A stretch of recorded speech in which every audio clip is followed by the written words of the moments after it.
This talk isn't remotely anything as interesting as we just watched on that video, I realised. Okay, thank you. So about a year ago, I published a book about mental health. And before it came out, I was apprehensive about how it was going to be received, because in it, I'm partly critical about what, on the face of it, should be a good thing, which is the fact that we're talking about mental health more. But since it was published, I've had a lot of conversations with people that have really encouraged me that I did the right thing to say it and to write about it. So I've had a lot of conversations with teachers and parents and psychologists and psychiatrists and people who've had personal experience of mental health problems, who've told me that they agree that there's something wrong with the way that we're talking about mental health at the moment. So I'm going to share those thoughts with you today, those concerns that I've had. So I want to tell you what I think is going wrong with how we're talking about mental health at the moment, why I think it's going wrong, and how I think we can talk about this in a better way. I'm going to start with a picture of me at university. This is me on my 21st birthday, so I was in my third year at university. You can tell that it's my 21st birthday because of the balloons, but also because it's written on the wall on the left-hand side. You can tell that it's a uni house because of the, I can look at it over there actually, the magnolia walls and the sort of standard issue faux leather IKEA sofas. There's a little peek of our galley kitchen on the far right. I can't explain the Girls Aloud poster. My housemates were just big Girls Aloud fans. It's also one of the few photos that exist of me when I was depressed. So about 2.5 months before this photo was taken, my long-standing problems with anxiety and low mood escalated rapidly into what I would call a breakdown. This isn't an official term, but I sometimes find it useful because it captures what was a total kind of collapse in functioning for me. And getting better really felt like learning to walk again. And this photo, me in this photo, was right at the beginning of that process of getting better, which did happen. I don't know if you can see, but I'm wearing a t-shirt that says Little Miss Sunshine, which is obviously a misnomer. I wouldn't even wear that now, so I'm not sure why I was wearing it then. But this was taken at a really difficult period of time, and I'm very lucky that I got better. This talk isn't about me, and the book isn't about me, but I'm sharing this with you now because this was only in 2008, so I'm 34 for anyone who's trying to do the maths now. This was only in 2008, but no one talked about this then. This was like a deep, dark secret that I had. So, for example, as part of their attempt to help support me, the university suggested that I go to this anxiety support group, which is an awful thing to do to someone that feels horribly anxious, but I went. And I was amazed that out of maybe a group of maybe 12 or 15 people, there was another girl there on my course. So there were about 150 people in my year group on my course.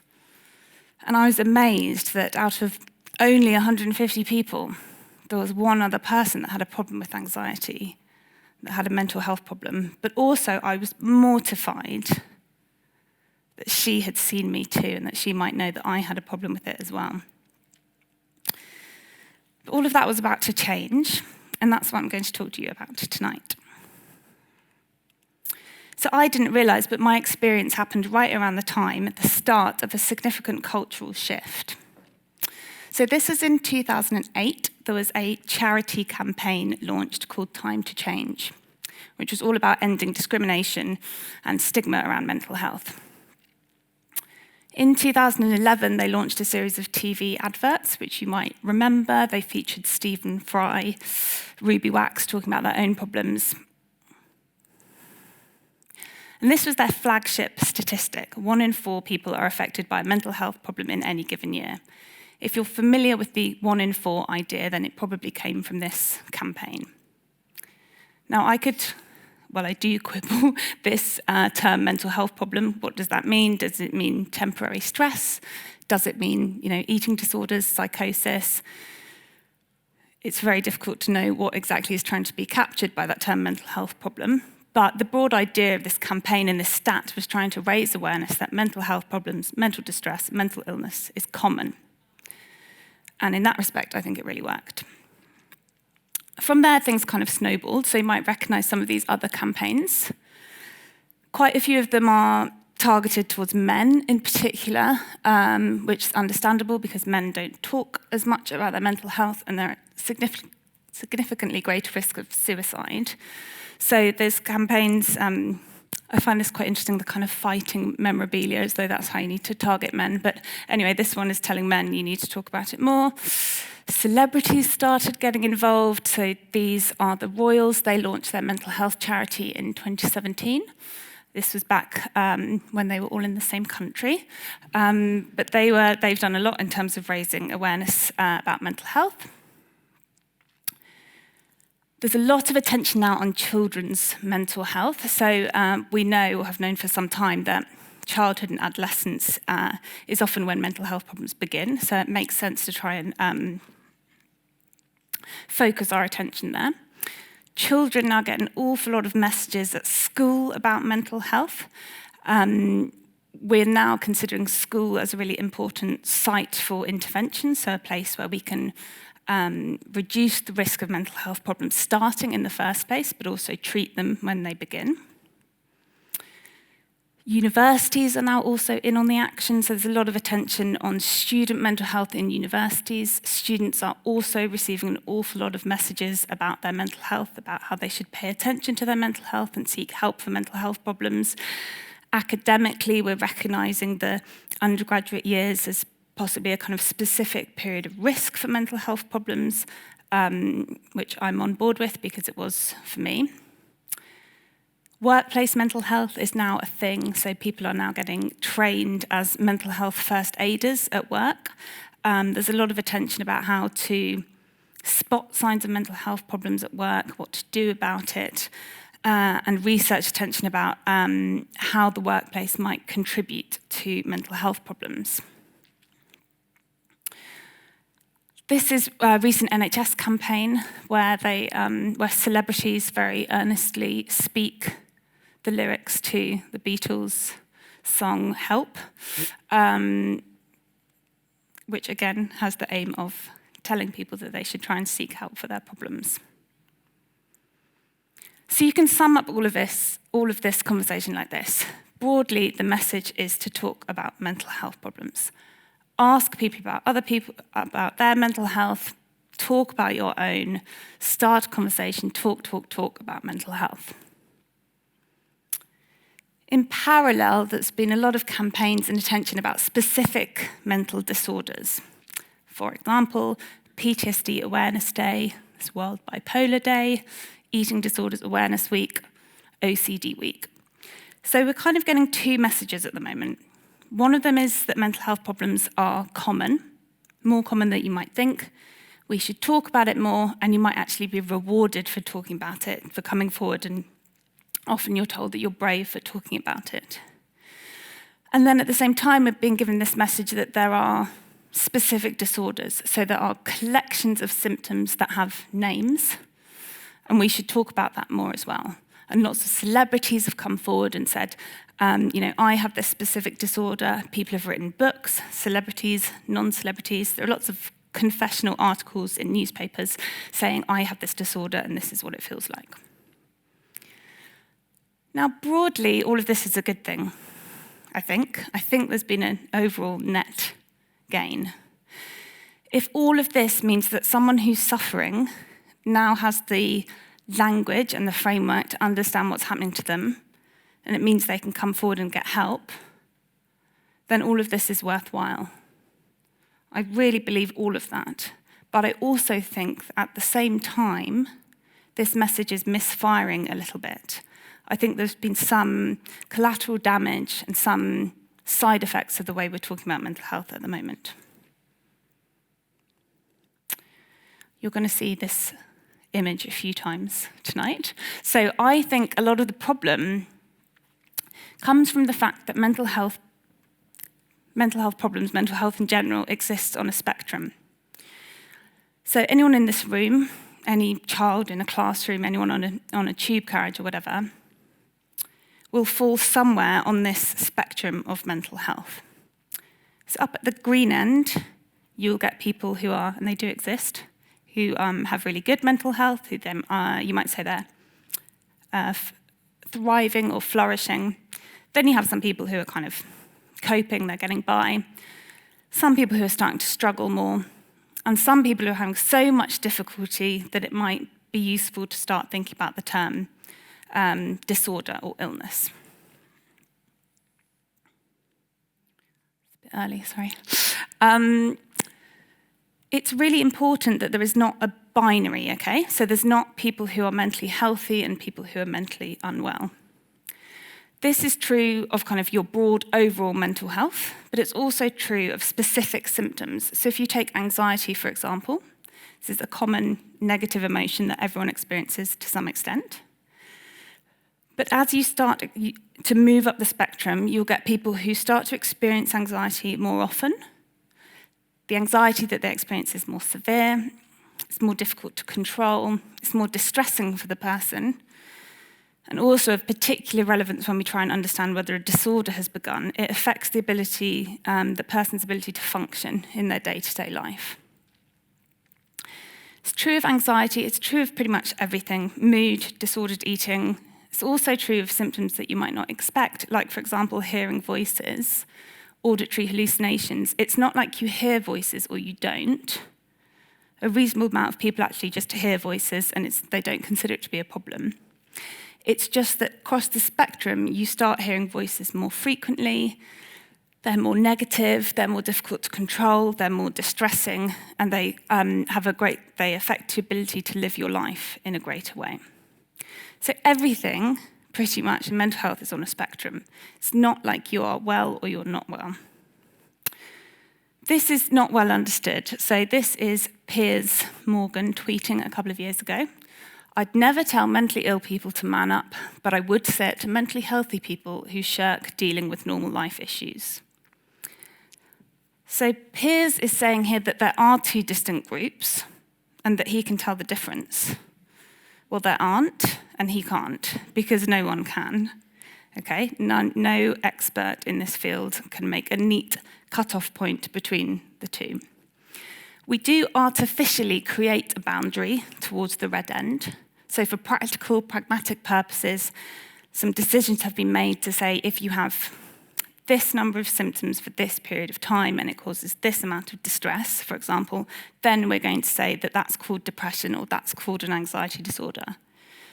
But this distinction doesn't exist in nature. This is a practical, pragmatic distinction. And I think this is part of where all the confusion has come from.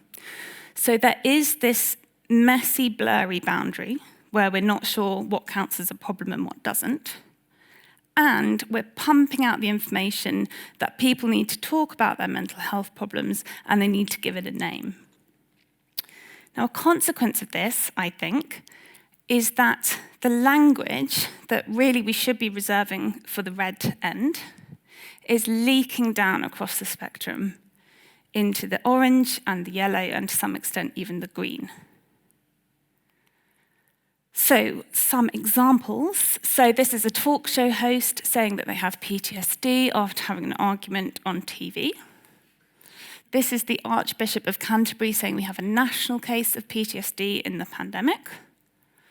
OCD is horribly misused, often quite flippantly. So this was an example a few years ago of obsessive Christmas disorder. Then this was one I saw a couple of weeks ago. Britney Spears says she combats her social anxiety with nail art, and honestly, same. The trouble is that when we use language flippantly like this, symptoms of a disorder become equated with the disorder itself. I love reading agony aunt columns. This is one that I came across a few years ago. So this was someone writing in saying that his girlfriend had had an affair and he was struggling in the aftermath of it. This was the agony aunt's response. First, you should know that your reaction is completely understandable. In the aftermath of infidelity, in fact, what you're describing is a common response to trauma. I use the word trauma because while most people can easily imagine or are personally acquainted with the pain of being cheated on, what some may not realise is that many betrayed partners experience symptoms of PTSD. Well, thinking about something a lot is a symptom of PTSD. It doesn't mean you have PTSD. People will argue about the exact boundaries around when PTSD begins. People will argue about whether you should ever call post-traumatic stress a disorder. But broadly, when you're very high up in that red end of post-traumatic stress, firstly, something incredibly difficult has happened to you, normally, but not exclusively, something in which your life was at risk, or you believed it to be, or you saw someone else's life was at risk. And what happens, not immediately afterwards, but if this carries on for more than about a month, your body and your mind become locked in that state of fear and horror when the terrible thing happened. So you repeatedly replay the event in your head. You might have lots of intrusive thoughts or nightmares about it. You're so keyed up and feel so unsafe that you can't sleep. You might try and self-medicate to manage this incredibly distressing feeling that's going on. And unsurprisingly, it's massively disruptive in terms of being able to navigate any kind of a normal life. I'm not saying that this experience isn't bad. This can be massively disruptive in terms of your understanding of yourself, your relationship, your future. What I'm saying is that we need to be really careful about whether we casually start calling this PTSD or implying that it is PTSD. Another example of this kind of language misuse was on Michelle Obama's podcast a couple of years ago. So this was in the thick of the pandemic. So, I think it was in August 2020. And this is what she described. She was describing a period of totally understandable psychological distress. So Obama, this is from an article about the podcast. So Obama described trouble sleeping and periods throughout the lockdown in which she had felt down. Spiritually, these are not fulfilling times, she said. I know that I'm dealing with some form of low-grade depression, not just because of the quarantine, but because of the racial strife and just seeing this administration, Trump, watching the hypocrisy of it day in and day out is dispiriting. So this language is interesting. This implies that she's not really talking about depression, and she knows that she isn't, but she used this word nonetheless. So she wanted to kind of evoke the gravity and the seriousness of this term. It's almost like now, and I see this everywhere, the only way to describe negative feelings or difficult experience is using this psychiatric terminology. It's like it's not enough to say you're feeling down anymore. You have to use these labels. And then you get this interesting kind of competition and inflation where, because everyone else is using this language, you have to use it as well. So you now start seeing things like people saying they have severe PTSD or extreme anxiety or extreme OCD. There was a case in the States recently about the rapper Cardi B who was suing a celebrity blogger for defamation. And she said in court that that it had made her feel extremely suicidal. It's almost as though just saying suicidal now isn't enough. And yet, the more everyone else is using this kind of pumped up language, the more everyone else has to just to get heard. I understand why this is happening, why people are using this language. Firstly, it's the language that we've given them in all these campaigns. We're encouraging people to use this language, so it's understandable when people start using it. And there's also this phenomenon, this massively comforting idea of feeling something difficult, looking it up, hearing about it, and realizing someone else has experienced it, and it has a name. It's a real thing that has a name. And this article went viral about a year ago, talking about difficulties people had in the pandemic, saying there's a name for that blah you're feeling, it's called languishing. Obviously, languishing is just a sort of made-up thing, but it went viral because it was this comforting idea that it was like, yes, that's something I felt, and it's real, and it has a name. So I understand why people do this. I've done it. I'm sure everyone in this room has done it. So I want to ask you, why does this matter? This is just rhetorical, you don't need to answer. But why can't we just give people the language of disorder and diagnosis and let people use it if it works for them? I think there's a lot of problem with doing this, and I'm going to tell you why. I'm going to return to this spectrum. I think the misuse and overuse of psychiatric language is bad for everyone across this spectrum. So firstly, let's think about things at the milder end. Certainly the orange and the yellow, possibly the green. It's a pretty heavy thing to take on a psychiatric label. So even though it's comforting and it's sense-making and validating, it's also quite burdensome to, for example, if you are grieving or heartbroken, to then start worrying that you might also be depressed. It's adding an extra layer of distress on top of something that's already difficult. So we know from asking people that if you believe it's a mental disorder,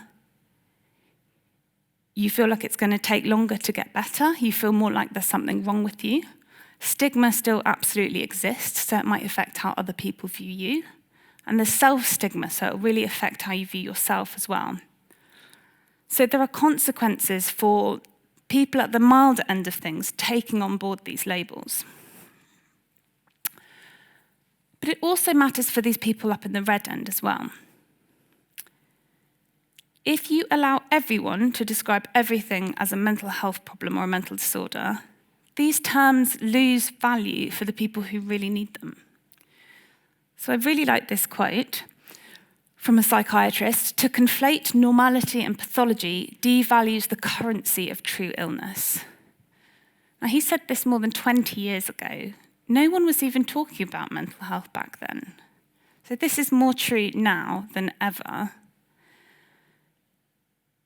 And these were the people that all this campaign was supposed to help, right? But now I think they're being taken even less seriously than they used to be. You now get this weird situation where people come forward and say, I have this disorder, and people don't believe them. When it happened to me, whenever it was, 14 years ago, when it happened to me, I didn't talk about this because I was ashamed of it and deeply private about it. Now, excluding tonight, I don't really like talking about it because I think people won't believe me. And you see this all the time. You see this general skepticism, especially towards young people, which is like, you can't all be unwell, so none of you are. But some people really are very unwell. And now they're not being seen and not being heard. And yet the whole point of all this awareness raising was to try and understand their plight and to support them better. The next issue is that the more that we coat everything in psychiatric language and the idea of being a mental health problem, is that we get a very muddled sense of whether we're actually in a crisis or not. I imagine that most of you in this room, especially because you're here tonight, but I think anyone in general, would be familiar with the idea that mental health problems are worse now than they ever have been. So rates are higher than they ever have been before. So some examples of headlines in the last couple of years: so mental illness soars among young people, sharp rise in student mental illness. There's a lot of talk about the second pandemic after COVID. And this was one a couple of weeks ago about the mental health epidemic among teenage girls. It's now reached the point, and there is some evidence to support this, which I'm going to talk about in a minute. It's now reached the point where the narrative isn't just that things are getting worse, but that it's got so bad that we're actually all unwell. And this was captured quite nicely in this documentary by Prince Harry and Oprah Winfrey, The Me You Can't See. And the whole point of this documentary was to say that everyone has some hidden trauma. So this is what he says in the documentary. That's Prince Harry saying this. The majority of us carry some form of unresolved trauma, loss, or grief. And you see this everywhere. It's this idea that we are all suffering in some way, and we all need to talk about it. I'm not saying that mental health problems aren't rising. There is evidence that they are. But I'm interested in the possibility that the way we're talking about mental health is making things seem much worse than they actually are. So, by way of example, antidepressant prescriptions. Antidepressants can be effective for various disorders, not just depression, so also anxiety disorders and OCD, for example. And between 2008 and 2018, prescriptions in this country roughly doubled. I'm not talking about the pandemic because it's quite confusing to work out what happened in the pandemic, partly because of lack of access to GPs. But if we think about 2008 to 2018, there was a big study done showing that prescriptions doubled. It was true in England, and it was true in lots of Western countries. Now, why might that be? One explanation is that twice as many people have these disorders than they did in 2008. There's lots of legitimate reasons why things might be worse now, which I'll talk about in a moment. So that's one possibility.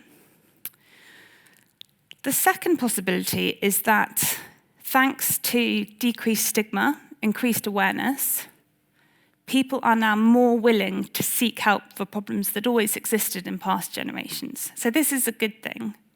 So people now better understand their own mental health, their own distress. GPs recognise it better. So people are now getting the help that people in the past probably always needed. They just didn't get it. So this is a good thing, but it creates the impression that things are worse than they really are. The third explanation, and it's not like you have to pick one of these, I think it's probably a bit of everything, is more interesting. And it's the idea that the way we're talking about mental health, the way we're encouraging people to think about their own mental health, means people are moving the threshold at which they think a problem requires medication. So they are now much more inclined to go to the GP for milder levels of distress and difficulty and requesting medication, and GPs are also more readily handing them out. We can't distinguish between the two of those easily. So I suspect it's probably a little bit of all of this. We can't untangle the three of them. This becomes even more interesting when you think about surveys and questionnaires and interviews. So when we try and understand whether rates of mental health problems have increased across time, you don't just wait for people to come to the GP. You go out into the population and you ask people to complete questionnaires or interviews about symptoms. And these studies have shown, especially among young people, that rates of symptoms are rising. So depression, anxiety, self-harm are all increasing over the last, say, 10 years. Why might that be? Well, firstly, things really might be getting worse. There's lots of reasons why that might be. So, for example, we don't really understand yet what social media is doing. There's a camp that thinks social media is the cause of all ills, a camp that thinks social media is not doing anything. I think probably it's quite harmful for some people. We haven't fully unpacked who they are and the effect that it's having, but social media is one possibility of something that's changed. Lots of people are also living in poverty. There's the impact of austerity. This is something that has changed over the last, say, 10 years. People also are living in relative poverty in this country, so there's a big disparity between the rich and the poor. And there's some evidence that it's particularly psychologically damaging to have no money or very little money in a society where other people have a lot of it. There's also more instability. If you're a teenager now, so many people are going to university that it's very difficult to be sure that you're going to get a job at the end of it. That is stressful. You're much less likely to have secure housing in terms of being able to buy your own house. And then the pandemic arrived and exacerbated all of those problems. So number one is perfectly possible, and there's lots of legitimate reasons why that could be the case. But number two, again, like the prescriptions, it might just be that people, because of the reduction of stigma, people better understand their own mental health problems and are more inclined to say yes or tick the box that says, yes, I'm having this symptom or I'm having this difficulty, which is a good thing. Number three is more interesting, and it's the possibility that the way we're telling people to talk about and think about their mental health is changing the way people interpret and understand the questions on these forms and interviews. I'm going to give you an example of one of these questionnaires. So this is an established questionnaire used to measure emotional symptoms in children, so maybe like 8 to 12-year-olds. Have a little go in your head now. Have a think about how you would answer this. So you would get a 0 for never, a 1 for sometimes, and a 2 for always.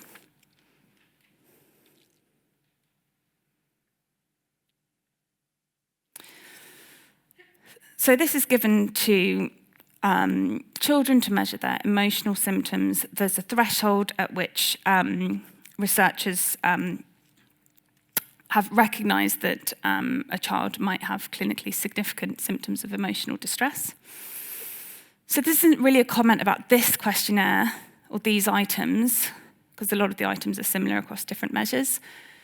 It's more a point about thinking about how the questions are interpreted. So if you look at question number 3, item number 3, which is I'm unhappy, children are getting an awful lot of messages at school at the moment and online to understand what emotions are, to notice their emotions, to label them, to do something about it, to focus on them. It's therefore very possible that the concept of unhappiness is different now for a child now than it was for a child even 10 years ago. And that a child looking at this questionnaire, the point at which their mood counts as being unhappy might now be much lower. So they're much more inclined to say, actually, yes, I am unhappy, because this is that thing I've been told to notice and I am noticing. So children now might be ticking sometimes or always. They're not actually unhappier than they were in the past, but they're much more likely to interpret their experience like that. And you can do that for a lot of these items. Like, look at number 2, I cry a lot. What does a lot mean? If you're told to focus all the time on your negative feelings and that negative feelings are a bad thing, probably crying at all counts as a lot. This is a nice quote about this issue from a psychiatrist called Stanley Kutcher. Youth self-reports of negative emotions are increasing, but the self-report scales used in studies documenting this have not been calibrated for generational changes in language use. So this idea that what unhappy or worried means is different now, even compared to the fairly recent past. This is really sensitive. I'm really cautious about talking about this, because I'm not saying things aren't getting worse. I'm very deeply aware that there are lots of children, teenagers, adults who are really suffering. Thousands of people kill themselves in this country each year. It's a pretty damning indictment that people are seriously distressed and not getting enough help. Lots of other people who aren't that unwell are still not getting help from the services that they should be getting. This is absolutely real. What I'm saying is that the message that we're giving out to try and help those people, how is it actually affecting everyone else? How is it affecting the other people who are actually broadly all right? We have to at least consider the possibility that the way we're encouraging people to talk and think about their mental health at the moment is actually making people feel worse. It could be that the way we're telling people to think about their mental health could actually be contributing to the sense of a crisis. I'm going to give one example of the importance of language as we start to wrap this up. This is the DSM-5. It is known as the Bible of psychiatric disorders. Lots of people like to argue about this, and it's a talk in itself. But broadly, for this purposes, it is an official list of what counts as a psychiatric disorder. How many eating disorders are you aware of? How many eating disorders do you think might be in here? There are actually 8, but the 2 I wanted you to think about were anorexia and bulimia. So anorexia, and people often don't fall neatly into these categories, but broadly the distinction is that anorexia is about severe restriction of eating and severe, extremely low body weight. And bulimia is about a pattern of binging and purging. So binge eating is about eating an enormous amount of calories, like 10,000 calories, in a very short period of time, often to the point of being in pain. The person has very little control over doing this, and it causes them a lot of shame and distress. So binging is not a pleasurable form of eating. And what people with bulimia have is that they cycle between binging like that and then purging. So it might be making themselves sick or taking laxatives or exercising excessively. So these 2 eating disorders have been fairly well established. In 2013, when there was a big update to this, so it became the DSM-5 rather than 4, they added a new disorder called binge eating disorder, because someone noticed somewhere along the way that some people binge eat to a really distressing, problematic level, but they don't then purge. So the idea was then they added this to say, okay, these people also need help, these people might also possibly have a disorder. So I talked about this in the book as a really interesting example of how a change in the kind of professional conversation will ultimately trickle down into the public conversation and make people believe, rightly or wrongly, that they have a disorder, when in 2012 they didn't have an official disorder.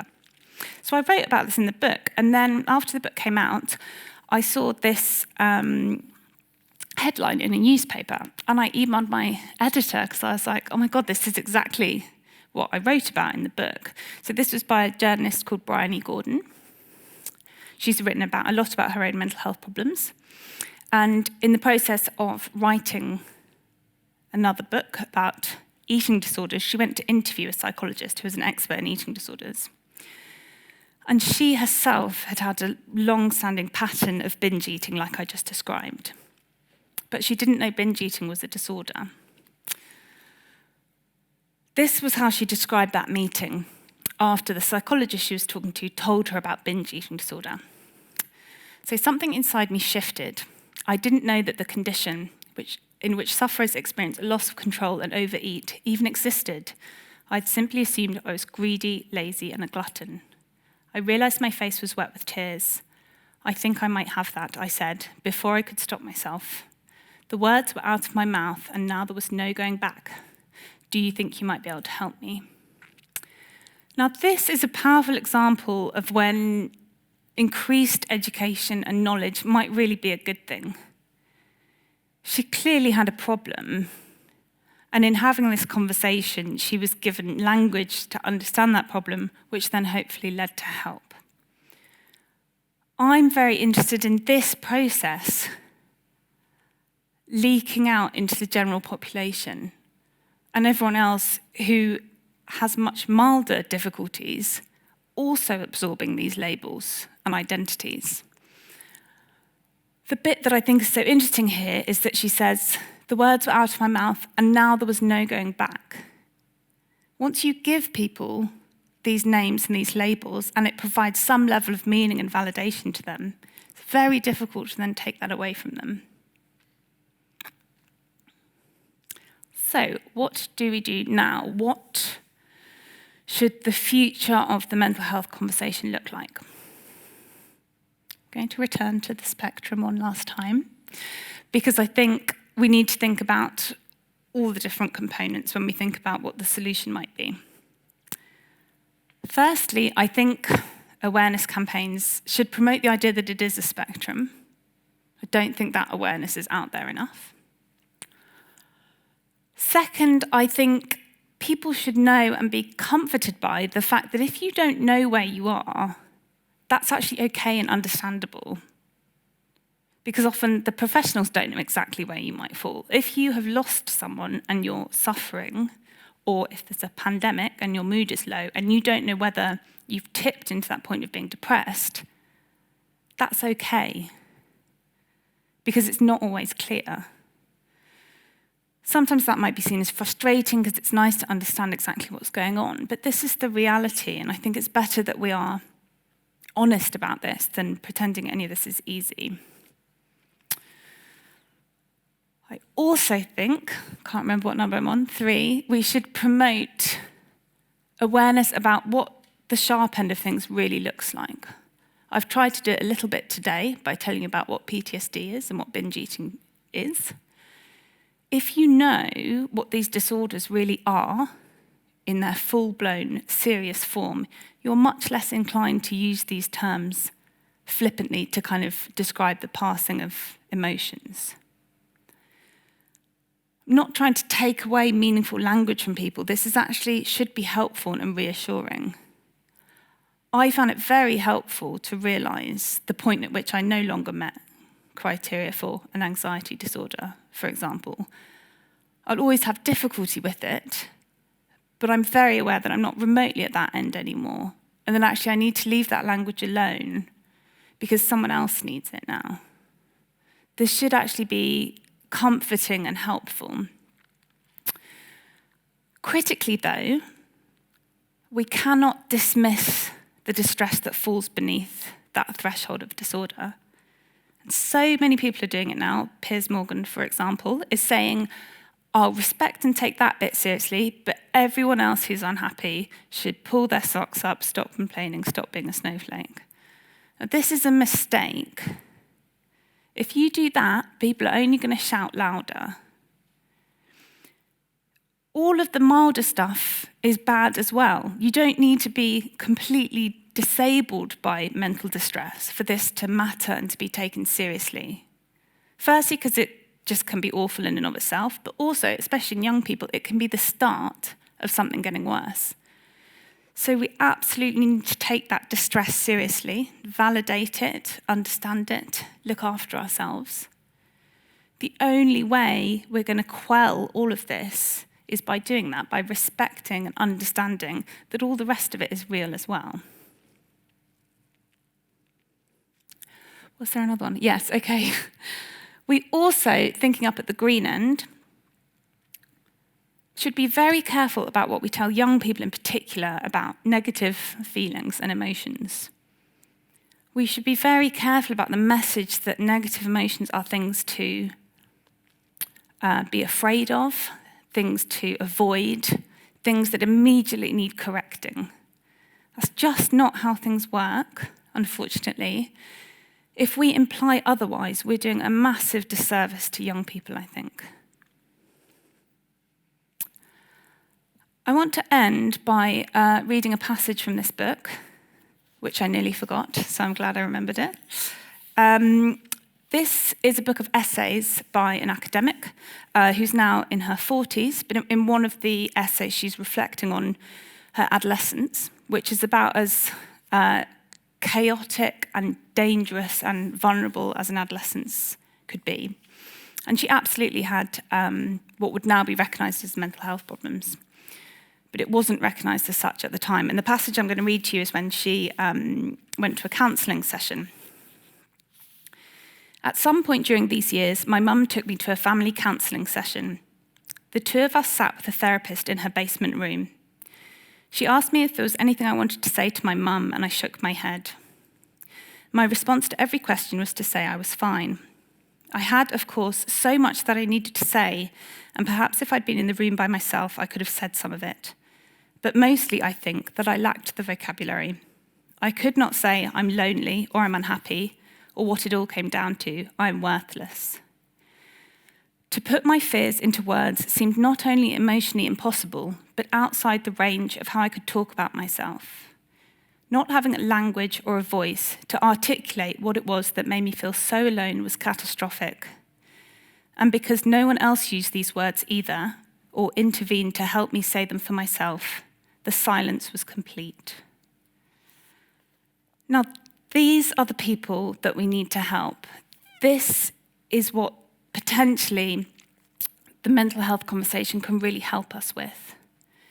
It's getting the language and the concepts to people like that so that they can understand what's happening to them and so that they can seek help. The challenge as we move forward is how we get the message to them without accidentally sending the message that everyone else is unwell. I'm going to end on this campaign message. However you do it, start a conversation about mental health. I absolutely agree with this. I think we do need to talk about mental health. We just need to be cautious and understand its complexity. So I think we need to talk about mental health, but we need to talk about it in a better, more careful way. Thank you.